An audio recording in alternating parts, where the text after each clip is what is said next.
Hello student, स्वागत है आप सभी का आपके अपने चैनल फ्री ऑनलाइन कोचिंग में। मेरा नाम संदीप खरे है और आज हम लोग नोट्स में आगे बढ़ते हुए एक नया क्वेश्चन लेकर आए हैं जो हेनरी के नियम का अनुप्रयोग है। तो आइए इसको बहुत अच्छे से समझते हैं। क्वेश्चन कहता है कि गहरे समुद्र में सांस लेने के लिए गोताखोर नाइट्रोजन के स्थान पर हीलियम का प्रयोग क्यों करने लग रहे हैं। मतलब हीलियम का यूज क्यों होने लगा है और पहले नाइट्रोजन का होता था। तो अभी जब इसका आप आंसर समझोगे तो आपको ये समझ में आएगा कि नाइट्रोजन का भी होता है लेकिन पहले जैसी मात्रा में नहीं होता है। तो उसका कंप्लीट आंसर मैं आपको थोड़ा सा यहाँ पे दिखाना चाहूंगा। ये देखो, ये इसका आंसर है। तो क्वेश्चन है, गहरे समुद्र में श्वास लेने के लिए गोताखोर नाइट्रोजन के स्थान पर हीलियम का प्रयोग क्यों करते हैं। और इसका आंसर पूरा लिखा है कि गहरे समुद्र में श्वास लेने के लिए गोताखोर ऑक्सीजन प्राप्त करने के लिए संपीड्य वायु पर निर्भर करते हैं, अर्थात वायुमंडलीय दाब के कारण श्वास में ली गई नाइट्रोजन ऑक्सीजन जैसी। ये पूरा आंसर आपके सामने है, लेकिन मैं चाहूंगा कि ये आंसर जो है आप थोड़ी देर बाद पढ़िएगा, तब आपको ये पूरा याद हो जाएगा। लेकिन अभी आप इसको थोड़ा सा अच्छे से समझ लीजिएगा, ठीक है। तो यहाँ पे देखो, गोताखोर तो आप जानते ही होंगे, जो समुद्र के अंदर रिसर्च करते हैं, डीप डाइविंग करते हैं और घंटों तक समुद्र के अंदर रहते हैं। तो वो कैसे रह पाते हैं, क्योंकि वो देख पा रहे हैं ना, पीठ पर क्या है, सिलेंडर है। आप यहाँ पे देख लीजिए, इनकी जो पीठ है, इन पर आपको क्या दिख रहा है, ये एक सिलेंडर है। देख पा रहे हैं कि नहीं। इस सिलेंडर में वो पहले यूज करते थे संपीड़ित वायु। संपीड़ित वायु मतलब वो यूज करते थे, वायु में क्या क्या होता है, नाइट्रोजन होती है और ऑक्सीजन होती है, पहले यूज करते थे। अभी नाइट्रोजन के स्थान पर हीलियम का यूज होता है और कहीं कहीं नाइट्रोजन का भी यूज होता है, लेकिन उसका परसेंटेज जो है वो घटा दिया गया। तो अभी पढ़ेंगे उसको। तो ये कौन सी वायु है बताओ, ये है संपीड़ित वायु। संपीड़ित का मतलब भी बता देता हूं। संपीड़ित वायु मतलब इस सिलेंडर के अंदर कंप्रेस करके, दाब लगा लगा के इसके अंदर भरी गई है वही वायु जो हम अभी सांस ले रहे हैं, वही वाली वायु इसके अंदर भरी गई है। लेकिन इसमें समस्या ये है कि जो संपीड़ित वायु है, जो संपीड़ित वायु है, नाइट्रोजन और ऑक्सीजन जिसके अंदर होता है, उसमें पता है समस्या क्या है। उसमें समस्या ये है कि नाइट्रोजन है 78%, बहुत ज्यादा मात्रा में, और ऑक्सीजन कम है 21%, और 1% अन्य गैसें होती हैं। तो टोटल 100% हो जाता है। तो ये बताओ कि इसमें अगर ये वायु का पूरा विलयन है तो इसमें विलायक कौन होगा, नाइट्रोजन की ऑक्सीजन। तो आप कहोगे सर जो ज्यादा मात्रा में है, जिसका ज्यादा परसेंटेज है, वही तो होगा ना विलायक। तो यहाँ पे विलायक कौन हो गया बताओ, नाइट्रोजन, वेरी गुड। और विलेय कौन हो गया, ऑक्सीजन। तो ये एक ऐसा विलयन है जिसमें नाइट्रोजन ज्यादा मात्रा में है। नाइट्रोजन की खासियत क्या होती है और ऑक्सीजन दोनों की खासियत है कि ये रक्त में विलेय है। रक्त में क्या हो जाती हैं, ये विलेय हो जाती।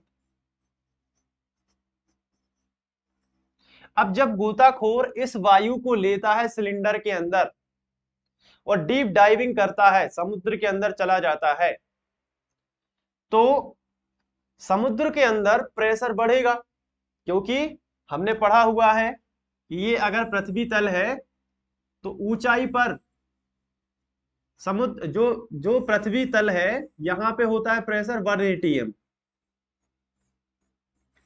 और अगर इसके ऊपर जाओगे तो प्रेशर कम होता है।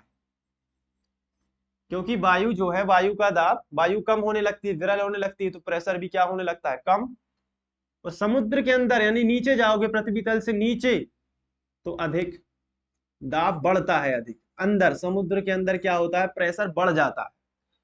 तो इस व्यक्ति के, इस गोताखोर को अधिक प्रेशर महसूस हो रहा होगा समुद्र के अंदर, बहुत ज्यादा दाब, क्योंकि इसके ऊपर देखो कितना ढेर सारा पानी है, फिर वायु है, मतलब तल से भी ये नीचे है, पृथ्वी तल से भी नीचे है ये। तो इसको क्या महसूस हो रहा होगा, अधिक दाब की कम दाब, बताओ। अधिक दाब। तो हेनरी का नियम कहता है कि एम समानुपाती पी। इसका मतलब ये हुआ कि जितना ज्यादा प्रेशर झेल रहा है ये गोताखोर, उतनी ज्यादा वो गैस, नाइट्रोजन और ऑक्सीजन जो श्वास के जरिए वो ले रहा है, वो उतनी ज्यादा विलेय होती जा रही है, किसमें, रक्त के अंदर। तो अब ये मान के चलो कि इसमें यदि यहां पे,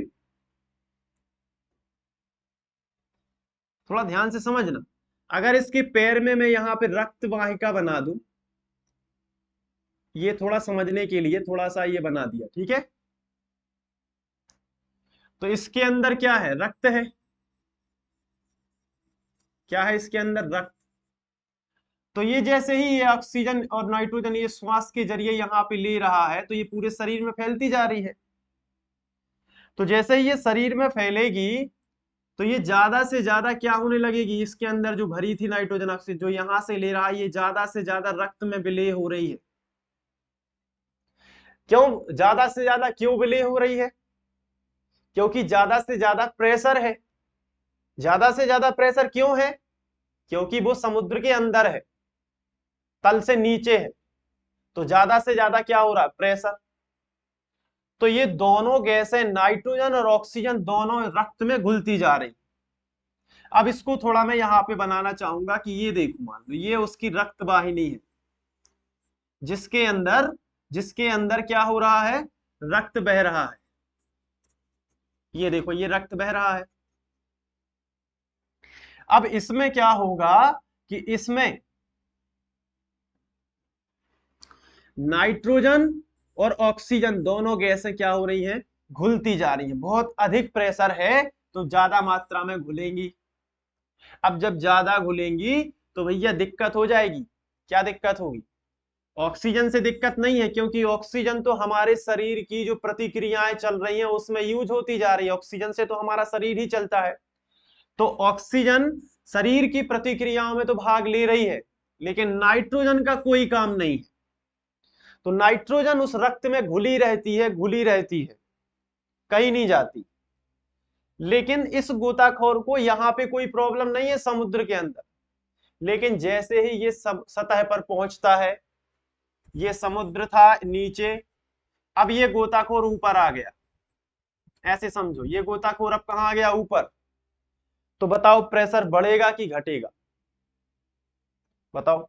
तो आप कहोगे सर अंदर प्रेशर ज्यादा था, ऊपर आ गया तो 1 atm होगा कि नहीं होगा, यानी प्रेशर क्या होगा, बिल्कुल कम।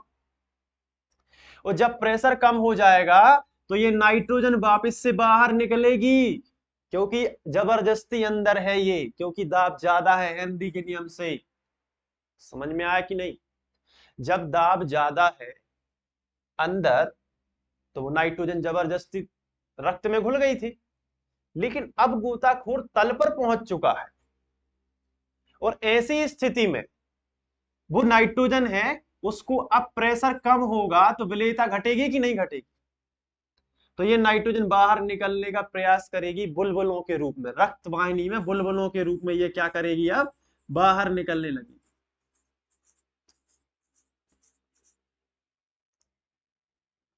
अब ऐसे में ये बड़ी ही पीड़ादायक घटना होती है। इससे क्या होता है, गोताखोर का जो मस्तिष्क है, जहां पे तंत्रिका तंत्र है, वो बहुत ज्यादा प्रभावित होने लगता है। वो चक्कर खा के भी गिर सकता है, वो ऐसा वैसा चलने लगता है लहराते हुए। यहां तक कि ये बहुत ही जहरीला प्रभाव है, इससे मृत्यु तक हो जाती है। तो क्या होगा, इस बीमारी को कहते हैं वेट्स। और ये देखा गया कई गोताखोरों में।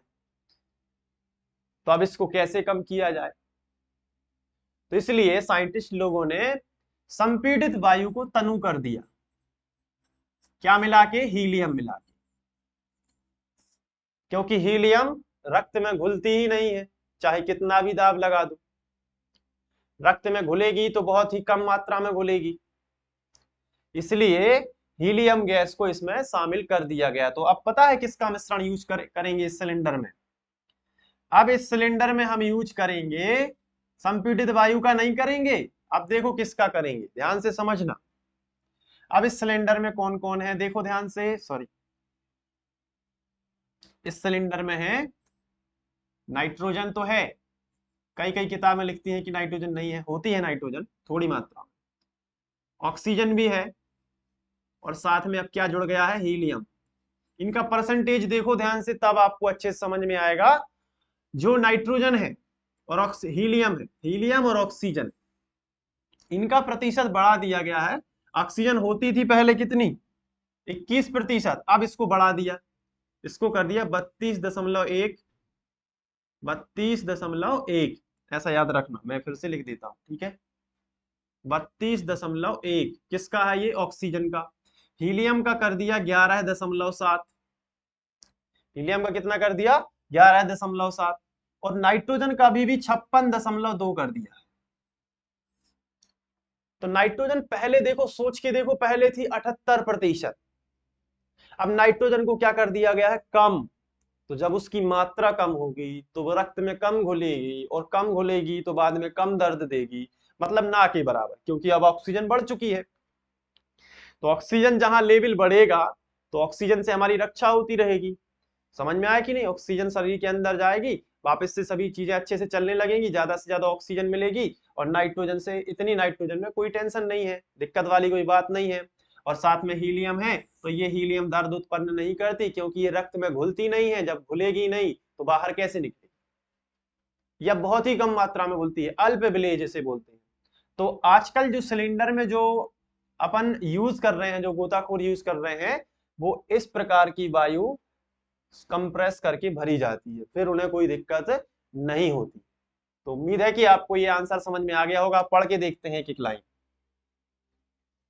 ये देखो आप यहाँ पे, गहरे समुद्र में श्वास लेने के लिए गोताखोर नाइट्रोजन के स्थान पर हीलियम का प्रयोग करते हैं, क्यों। तो देखो क्या है, गहरे समुद्र में श्वास लेने के लिए गोताखोर ऑक्सीजन प्राप्त करने के लिए किस वायु का यूज करते थे, संपीड़ित वायु, वही वाली वायु जिसमें कौन कौन होता था, नाइट्रोजन और ऑक्सीजन। कितने कितने परसेंट, नाइट्रोजन होती थी 78%, और ऑक्सीजन कितनी होती थी, 21%, 1% तो अदर गैसें होती, इस पर निर्भर करते हैं। लेकिन अधिक वायुमंडलीय दाब के कारण श्वास के साथ ली गई, जो समुद्र के अंदर क्या होता है, अधिक वायुमंडलीय दाब होता है, अधिक वायुमंडलीय दाब कहाँ होता है, समुद्र के अंदर। तो श्वास के साथ ली गई नाइट्रोजन और ऑक्सीजन जैसी गैसों की रक्त में विलेयता कैसी हो जाती, अधिक। क्यों हो गई, क्योंकि M समानुपाती P, जितना ज्यादा प्रेशर विलेयता उतनी ज्यादा। तो विलेयता, गैसों की रक्त में विलेयता कैसी हो जाती, अधिक। क्यों हो गई अधिक, बताओ, क्योंकि समुद्र के अंदर सर प्रेशर बढ़ गया, तो विलेयता कैसी हो जाती है, अधिक हो जाती है। अब देखो दोनों गैसें घुल चुकी हैं अच्छे से रक्त में, नाइट्रोजन और ऑक्सीजन, लेकिन ऑक्सीजन तो शरीर की क्रियात्मक क्रिया में प्रयुक्त हो जाती है, जो शरीर की क्रियाएं होती हैं उनमें प्रयुक्त हो रही है ऑक्सीजन। वो जो चल रहा है, ऐसे हाथ चला रहा है, इधर उधर देख रहा है, उसमें कौन यूज हो रहा है, ऑक्सीजन। ऑक्सीजन के कारण ही शरीर चलता है ना। किंतु नाइट्रोजन रुधिर में विलेय रहती है, नाइट्रोजन अभी भी रक्त में क्या है, विलेय है। रुधिर मतलब रक्त, रक्त के अंदर क्या है, विलेय है, और कहीं गई भी नहीं। जब गोताखोर सतह की ओर आते हैं, मतलब जब गोताखोर सतह पर आने लगते हैं, तब बाहरी दाब क्या होता है, बताओ, कम होने लगता है। सतह पर आएगा धीरे धीरे, क्या होगा, 180 m पहुंच जाएगा। तो इस कारण रुधिर में घुली हुई नाइट्रोजन गैस क्या होने लगती है, देखो ये लिखा साफ साफ, बाहर निकलने लगती है। और जब बाहर निकलेगी रक्त से तो बुलबुले बनाएगी, क्योंकि कभी भी लिक्विड के अंदर गैस बाहर निकलती है तो बुलबुले ही बनाती। इससे रक्त में N2 के बुलबुले बन जाते हैं, नाइट्रोजन गैस के क्या बन जाते हैं, बुलबुले। अब ये समझो आप कि ये जो है बुलबुले तंत्रिका स्पंदों को प्रभावित कर देते हैं। ये बुलबुले क्या करते हैं, तंत्रिका स्पंदों को, जो अपने अंदर नर्वस सिस्टम है ना, उसको प्रभावित करते हैं। नर्वस सिस्टम यदि किसी का खराब हो जाए तो अपन कहते हैं ना कि वो थोड़ा सा, उसका नट ढीला है, ऐसा बोलते हैं किसी का, तो ये इसका मतलब ये नहीं है, इसका मतलब है कि उसका जो तंत्र का स्पंदन है वो खराब है, वो सही से काम नहीं करता, सोचने समझने की जो क्षमता है वो उसकी खत्म हो चुकी है या वीक हो चुकी है। तो इससे बोलते हैं कि तंत्र का स्पंदनों को प्रभावित कर देते हैं और एक बीमारी उत्पन्न करते हैं, जिससे बहुत ही ज्यादा इंपॉर्टेंट है ये, जिसे क्या कहते हैं, वेट्स कहते हैं, जिसे इसे वेंट्स कहते हैं, BENDS, वेंट्स कहते हैं। यह अत्यधिक पीड़ादायक एवं जानलेवा होती है। ये कैसी होती है, अत्यधिक पीड़ादायक भी होती है और जानलेवा भी होती है। तो फिर क्या किया जाए, ऐसे जहरीले प्रभाव से बचने के लिए गोताखोर द्वारा श्वास लेने के लिए उपयोग किए जाने वाले टैंकों में हीलियम मिलाकर तनु की गई वायु का उपयोग किया जाता है। हीलियम मिला दिया जाता है, वायु को भी कैसा किया जाता है, तनु मतलब कम मात्रा में, ठीक है। और सामान्यतः 11.7% हीलियम, ये इंपॉर्टेंट चीज है, 56.2% नाइट्रोजन जो कि मैंने आपको बताया, और 32.1% ऑक्सीजन का मिश्रण प्रयोग किया जाता है। तो ये पूरा आंसर आप एक बार अच्छे से लिख के देख लो, एक दो बार पढ़ लो, लिख के देख लो, नोट्स में लिख लो, अच्छे से तैयार कर लो, क्योंकि ऐसे क्वेश्चन अक्सर एग्जाम में आते हैं, त्रैमासिक परीक्षा आपकी आने वाली है। तो अब हम लोग नोट्स के साथ में ही अच्छी प्रॉपर तैयारी करेंगे, और इंस्टाग्राम पे जरूर फॉलो कर लेना हमें, हम लोग वहां पे अच्छी अच्छी पोस्ट डालते रहते हैं, आपको मोटिवेट करते रहते हैं। तो जरूर इंस्टाग्राम फॉलो करना, डिस्क्रिप्शन में उसकी लिंक मिल जाएगी, या चैनल के अबाउट सेक्शन में जाओगे तो वहां पे भी मिल जाएगी। और इसी प्रकार से नोट्स से पढ़ते रहना। और यदि आपको ये पीडीएफ नोट्स चाहिए है, अगर आपको ये पीडीएफ नोट्स चाहिए है, तो आपको एक काम करना पड़ेगा, आपको हमारी वेबसाइट पर जाना पड़ेगा, और वेबसाइट का वीडियो जल्दी ही आने वाला है कि कहां से क्या करना है, तो वो आप जरूर देखना अगर आपको पीडीएफ नोट्स चाहिए, ठीक है। खूब मन लगा के पढ़ाई करते रहो, अगर कोई डाउट है तो कमेंट में जरूर बताते रहो, ठीक है। तो अब इसके बाद हम लोग नेक्स्ट टॉपिक पढ़ेंगे, वेपर प्रेशर, वाष्प दाब, अगले वीडियो लेक्चर में, ठीक है। तब तक के लिए बाय, थैंक यू।